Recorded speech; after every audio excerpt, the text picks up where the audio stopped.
కొన్ని సందర్భాలలో మన మనసు కూడా ఊగిసలాడుతుంటుంది, మన మనసు కూడా విసిగిపోతుంటుంది, మన మనసు కూడా నిమ్మలంగా కుదుటిగా ఉండలేని కలవరాలలో కన్నీళ్లు కారుస్తుంటుంది. ఎందుకంటే మన మీద దాడి చేసే పరిస్థితులు.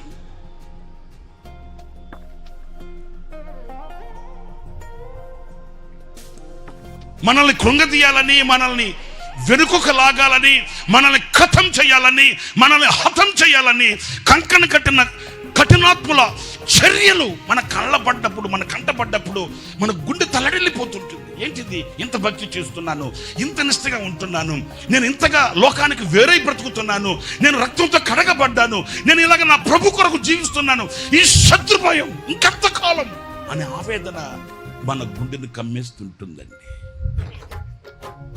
ప్రియమైన సహోదరులకు చూడండి, ఆ శత్రు భయంలో నుంచి విడిపించి, తప్పించి, రక్షించి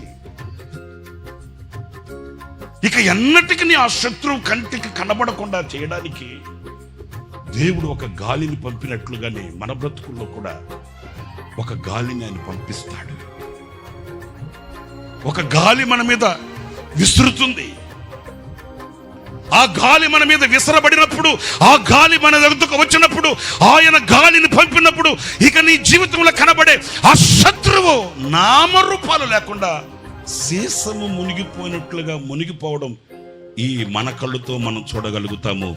నిశ్చయముగా దేవుడు అలాంటి శక్తి కలిగిన కార్యం చేయడానికే మన కొరకు ఒక గాలిని ఆయన సృష్టించి ఉన్నాడు. చప్పట్లు కొడదాం గట్టిగా, హల్లెలూయా, హల్లెలూయా.